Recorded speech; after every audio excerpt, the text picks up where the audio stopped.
विद्वद्जन उपस्थित इस सभागार में इस मंच पे बैठे उससे श्रेष्ठ व्यक्ति सामने बैठे हैं, जिनका नाम हर एक आंदोलन में उनकी भूमिका रही है। सबको प्रणाम करता हूं, क्योंकि आज आपके द्वारा ही ये आंदोलन जो चलाएगा, ये नाम लिखा हुआ है सर्वजन हिंदू समिति। इसका मतलब क्या है कि हिंदुओं को एक हो जाना है।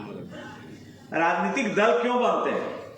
राजनीतिक दल की परिभाषा क्यों दी जाती है कि जनता के हितों की रक्षा के लिए आपको आगे आने के लिए प्रथम पंक्ति में खड़ा होना। और जब आप प्रथम पंक्ति में खड़ा नहीं होते हैं तो राजनीतिक दल के हमें उस जिम्मेवारी को लेने का कोई अधिकार नहीं। जनप्रतिनिधि को क्यों चुना जाता है? जनप्रतिनिधि को इसलिए चुना जाता है कि जनप्रतिनिधि जनता की समस्याओं का निदान कर सकें। जिस वर्ग का वो प्रतिनिधित्व करते हैं, उस वर्ग के प्रतिनिधित्व करते हुए उनको संज्ञान में लेते हुए हर एक परिस्थिति का आकलन करके उसमें आगे बढ़ना चाहिए। तो हमको लगता है कि मैं सर्वजन हिंदू समिति के बैनर में जरूर हूँ, लेकिन भारतीय जनतंत्र मोर्चा के हमारे प्रदेश से लेकर के, जिला से लेकर के नीचे स्तर के पदाधिकारी सारे लोग हैं। रामनारायण जी हैं, संजीव आचार्य जी हैं, मनोज जी हैं, चंद्रशेखर जी हैं, सारे लोग उपस्थित हैं। सारे लोग कहा है लड़ाई हिंदुत्व की लड़ाई है। ये लड़ाई किसी राजनीतिक दल की लड़ाई नहीं है। ये हमारी प्रतिष्ठा रहेगी तभी हम राजनीतिक दल चला पाएंगे। अगर हमारी प्रतिष्ठा खत्म हो गई तो ये राजनीतिक दल का नामो निशान मिट जाने वाला है। जय श्री राम। हमको जब लड़ाई लड़नी है, पहले अपने अस्तित्व को बचाने के लिए खड़ा होना होगा। ब्रह्मदेव जी कह रहे थे, उनके अध्यक्षता में मैं पदाधिकारी रहा। हल्दी पोखर का दंगा हुआ था, यहाँ से जितने कार्यकर्ता हैं, लगभग बहुत सारे कार्यकर्ता वहां चल गए, जान जोखिम में देके वहां क्या होगा। हम लोग घुस गए थे उस मुआने में, जो उस इलाके में। वहां से अरेस्टिंग हुई थी हम लोगों की, हम लोगों पर केस चला था। केस से घबराने की परिस्थिति में हिंदुत्व नहीं बचेगा। पहले ये ध्यान रखना होगा। हमारे जो नेता आज जेल में हैं, चाहे विश्व हिंदू परिषद के हैं, बजरंग दल के हैं, अभय सिंह हैं, सारे लोगों के साथ हम लोगों ने काम किया। किसी भी राजनीतिक दल में रहे, अगर कठिनाई खड़ी होगी तो उसके साथ खड़ा रहना हमारा दायित्व है। अगर इस साल में हमने राजनीति की है, 40 साल संघर्ष की राजनीति हम लोगों ने की है, और जिस राजनीतिक दल में रहा पूरी निष्ठा के साथ रहा, और हिंदुत्व की जहां बात हुई तो हम लोगों ने बढ़ चढ़कर फ्रंट लाइन में अपना काम किया। और हमारे जो नेता है सरजू राय, मैं बोलना चाहता हूं गर्व के साथ, साल में जो भी मुद्दे होते हैं, जनता जहां भी तड़पती है, उस तड़प को शांत करने के लिए एकमात्र नेता अगर खड़ा होता है, उसका नाम है सरजू राय। मैं उनका तारीफ नहीं करना चाहता हूं। आज जनता हर एक चौक चौराहे कोने पर ये आवाज बुलंद कर रही है। ये आवाज क्यों बुलंद कर रही है? मैं आज सर्वजन हिंदू समिति के बैनर तले आया हूं। जो भी हिंदुत्व की अगर बात करेगा तो उसके साथ खड़ा होना, सब लोगों को जुट के खड़ा होना। और आज सर्वजन हिंदू समिति का जो बैनर है, मैं अपनी वाणी को विराम देता हूं, यह कहकर कि हम लोग एकजुट हों, सारे लोग इकट्ठे लड़ें, और किसी भी परिस्थिति में, जैसी भी परिस्थिति आ जाए, उस परिस्थिति के साथ हम लड़ने मरने के लिए तैयार हो जाएं।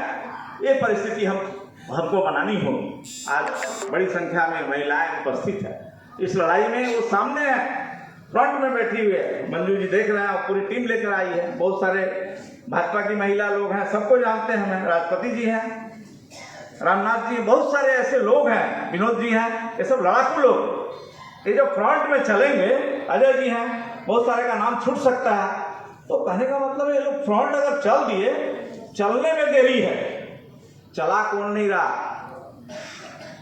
इसको तय करना होगा कि हमको अपनी बात अपने तय करनी होगी। जब हिंदुत्व की लड़ाई आती है, उस समय अगल बगल कुछ नहीं, निश्चय है, निर्णय है, और तन्मयता के साथ, ठोस निर्णय के साथ हमको आगे बढ़ना होगा। आज प्रशासन अचानक हमारे घरों में प्रवेश कर जाए, कोई केस मुकदमा नहीं, ना वहां की बात है, ना उस घटना में शामिल हो जाने की बात है। सुधांशु ओझा को पुरी से गिरफ्तार किया जाता है, काशी डी से अभय जी को गिरफ्तार किया जाता है।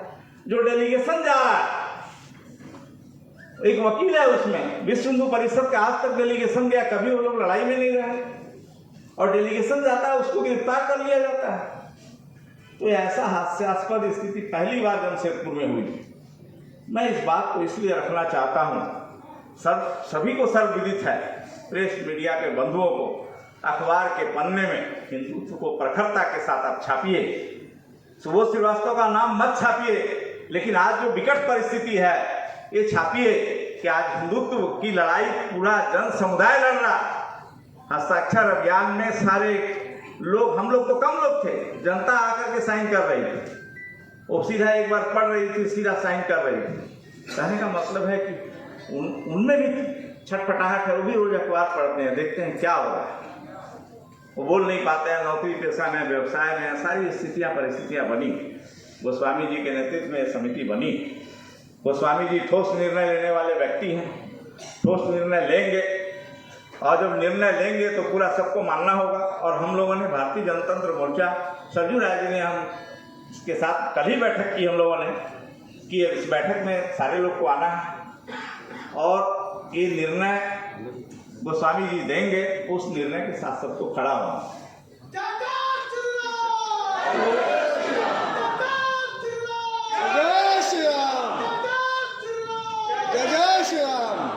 तो जय जय श्री राम का नारा बुलंद हो। अगर ये नारा बुलंद नहीं हुआ होता तो अयोध्या में राम मंदिर नहीं बना होता।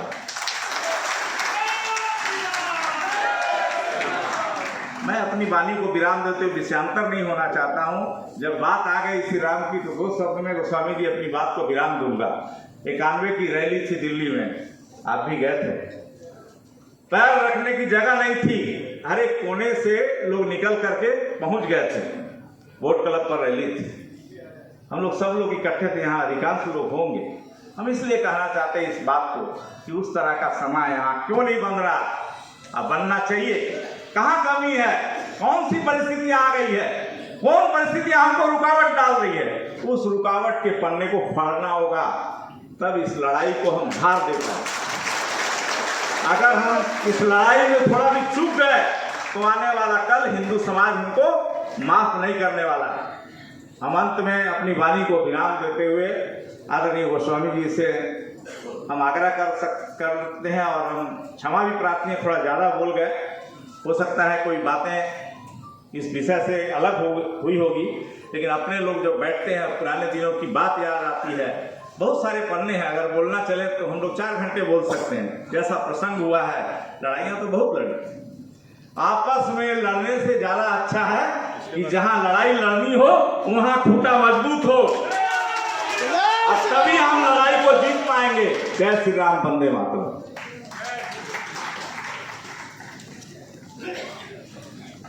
धन्यवाद सुबोध जी। अब आगे हम लोग के बीच